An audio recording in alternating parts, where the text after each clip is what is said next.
Hey everybody and welcome back to the channel. So, something different this week. I finally got the opportunity to play the finals in the open beta, which closed on the 5th of November. I've really wanted to get involved in this game. Sadly, I missed out on the closed ones, and it did not disappoint at all. I loved it. Now, if you clicked on this out of intrigue and you're a battlefielder and you're wondering what's going on here, let me just quickly explain. The Finals is an upcoming free-to-play first-person shooter made by Embark Studios, which drew a number of its executives and developers from EA and Battlefield. So you can really feel the DNA of Battlefield coursing through this game, combined, I think, with a bit of Mirror's Edge and cool parkour like you're seeing there. Mobility is a huge factor in this game. So why make this video rather than just have a very enjoyable weekend and wait for the release? What is it that I think I'm bringing to you guys by doing it? Well, the main reason is I had a different experience from the way the game was presented to me, and I just wanted to share with you my particular take on it. Yes, there's glorious Levolution and slapstick moments like you're seeing here, but underneath all of this is actually very intelligent game design, and I see massive potential for this game. And frankly, I want to try and convince you of the same.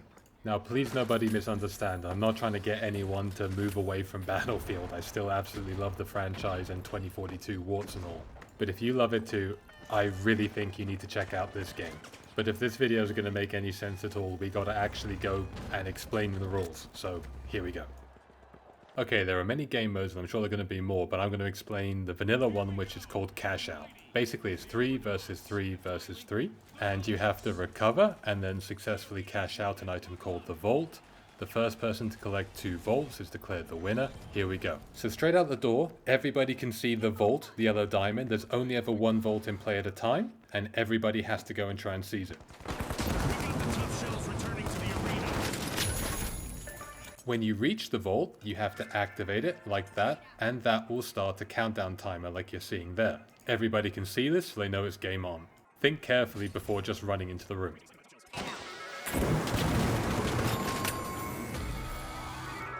If you're not the first on the scene, always assume a trap. Use the mechanics.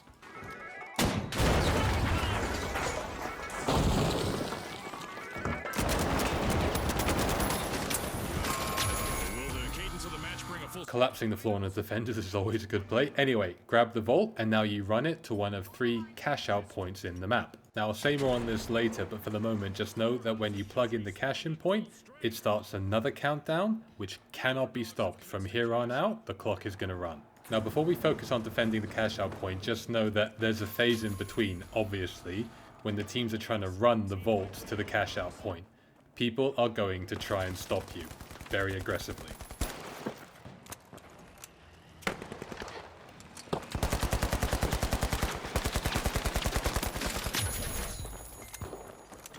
This is where the Mirror's Edge part of the game really comes into its own, at least for me. I'm playing as a heavy class, and I'll talk more about that later, so I'm quite slow and quite lumbery getting across the rooftops. But with a bit of planning and using the zip wires around the map, you can get involved.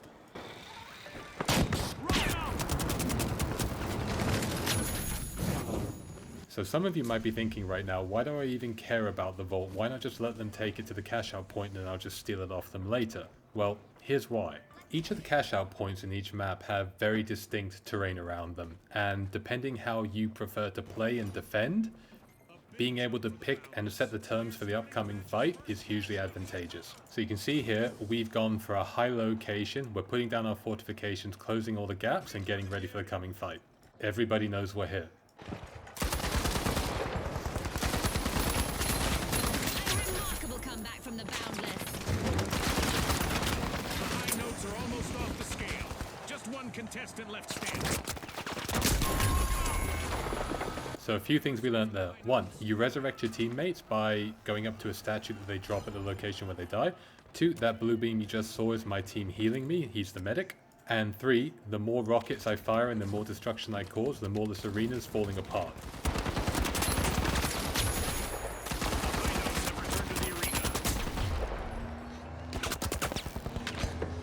So just hiding out for a quick heal and a reload. Remember, KD means nothing. All we have to do is defend the payout point and make sure we're in control when that timer ends. So my mate's resurrection statue just went down with a collapsing floor, so I gotta go back and get him.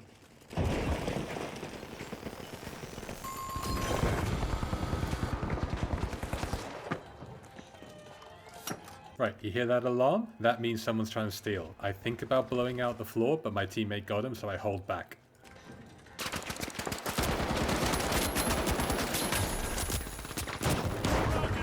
See, mate, no need to kill him, just had to drop him. Remember, only playing for time. Anyway, eventually, the clock reaches 0, and then $10,000 to us, and the process continues, a new vault appears. Now, in the fortification phase, you're going to evolve your strategy. One of the things I started to like doing is blowing out the zip wires that let particularly the heavier players get into high places. The advantage being the heavier players can't really get up here. The disadvantage being neither can you if you get knocked off or you're forced to respawn. But if I have the choice, I'll always defend in the high ground.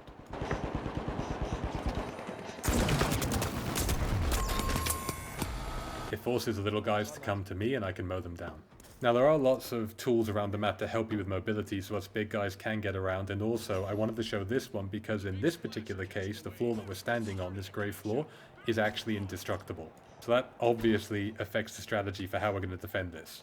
I also quite like putting demolition charges on the payout itself so I can give them a little surprise if they land near it.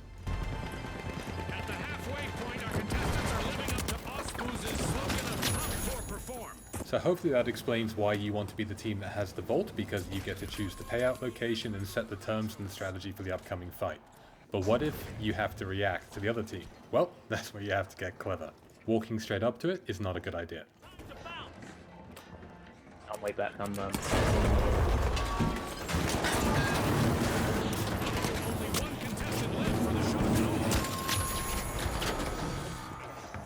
One of the best tactics in this game, particularly if you're playing heavy, because you carry most of the explosives, is to drop the floor on the team that's defending. Please note that even after we steal it, the countdown keeps on going. So looking at the situation you saw earlier from the other side, this is what I like to do if someone's defending high. Take your time with your teammate. You can see I'm doing rockets, they're throwing their charges up there, and I'm going to throw mine too, and blow out the floor from underneath them and force them to come down. So there it is. Literally stole the objective out from under them, and they're not going to stop me from stealing it in time.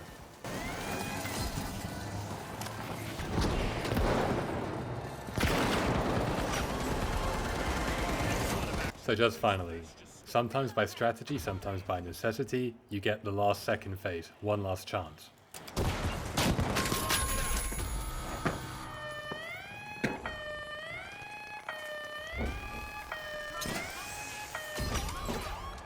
I wouldn't make that your primary strategy, particularly if you want to keep your blood pressure down, but remember, KD means absolutely nothing in this game. The moment a point passes, it's passed. There's no reason not to just have a go. And very often in the finals, it's the clever, sneaky player who's the one that gets rewarded. Check this out, you'll see what I mean.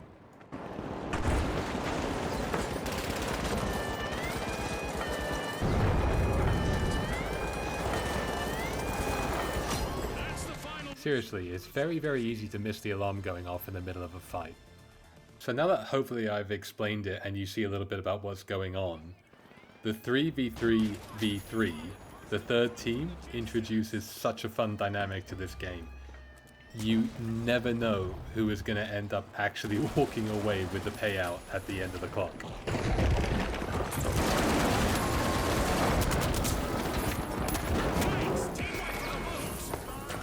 Okay, so we got wiped, but the other two teams are still fighting, which gives us precious time to get back in there. Everybody's got one vault, as you can see there. Winner takes all on this one.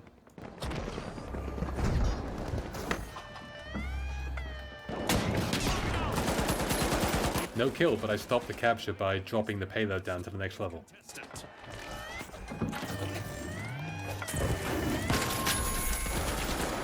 It's in the bag, just need to see it at home now. 10 seconds left. An exhilarating match, but now our game is over.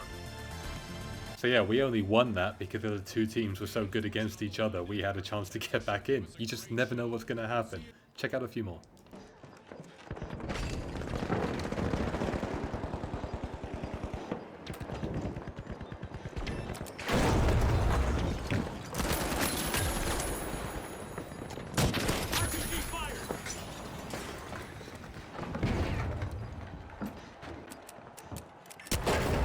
See if you can spot my mistake. There was a mine on the cash out point. I get fragged, but as you can see in the camera while I'm waiting to respawn, my teammate managed to capture the payout, which means when I run back in, there's still a chance to try and save this. As I'm running in, you'll see in here that the capture alarm is going off, so I've got no time for strategy. I just got to go for it blind.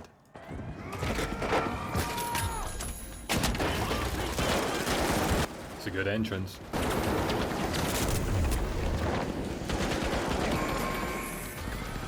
Okay, we've all been taken out, but there's still 2 teams in the mix. Are we going to be able to hold on to it?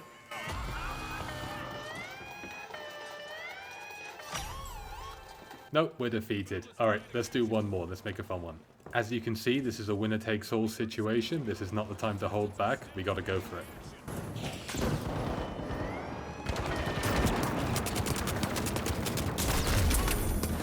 I'm going down. I've got no idea what my team is. I'm just trying to take this guy with me.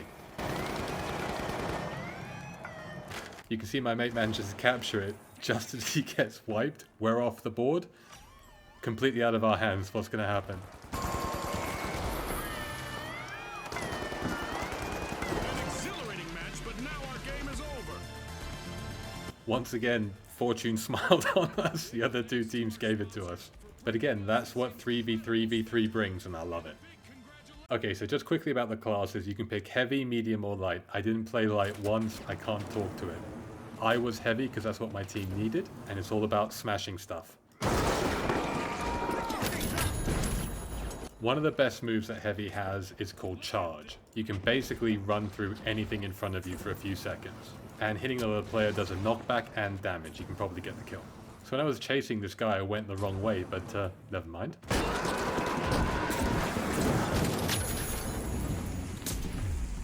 I wouldn't be surprised if they reduce the amount of mobility you have when you're charging. It is a little unfair. Just keep in mind, as I learnt here, when you're charging, you cannot actually charge upstairs. Quick plan B, this was a total punt.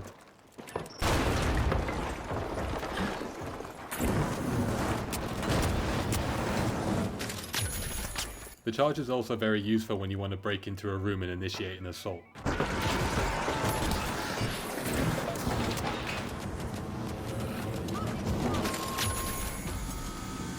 Adversity for the high notes. Wipeout. I got it.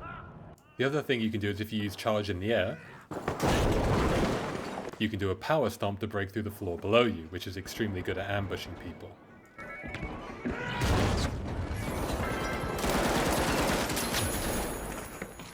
Just make sure you know what's on the other side of the wall before you use it.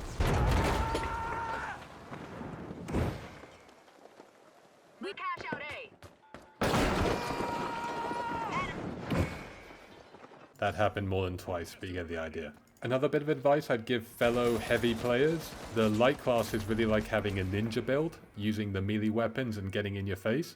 This is why I use the flamer. It's a brilliant counter against them.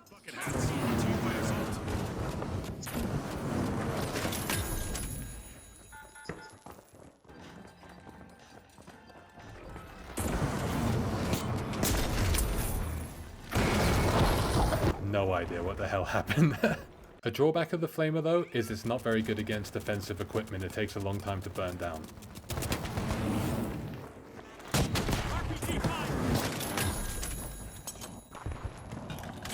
Okay, this video is getting a bit long, but just quickly. Medium combat medic build. You must have one on your team. Mainly so you can do this. Defibrillator, instant res. Battlefielders know and love it. You also have the healing ray gun like you're seeing there. Hopefully you noticed the medic on my team throughout the video you've been watching and how indispensable they are to the team. They're absolutely clutch. Because rezzing can be a dangerous business. It's doubly important to have one if you have a heavy player on your team that's going for the melee build. They need you to keep them topped up to be able to get in and get the kills. And I'll give the game its due. In terms of the scoreboard, you really do get rewarded for playing support. I think they've done a really good job with that. Anyway, switching back to me being a heavy for a moment, just watch this clip to see how unbelievably clutch a medic is. Here I am getting our guy back with a lovely red panda hat. He looks amazing. I'm going to let the camera run and just watch how the medic saves us.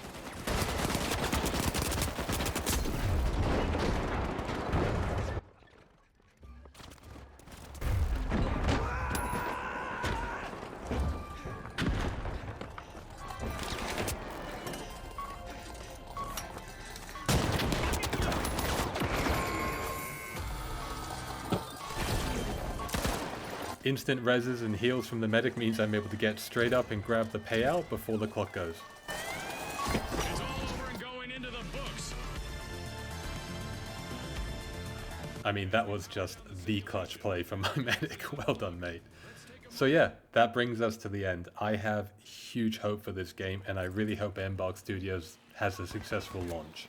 Like I said, I'm not presenting this to you as a Battlefield killer. It's something complementary to sit alongside. For now, at least, I had huge fun. I wish I could show you more, but we're already past 16 minutes on the video. Time to knock it off. If this video put the game on your radar or made you even more interested in it, then I consider this video to have been a success. That was all I was trying to achieve. Please do let me know if you're interested in playing it. I'd love to know what our little channel's community thinks. But for my part, I loved it, and short of a major Battlefield 2042 style launch mishap, I hope to see you all here. Take it easy, guys.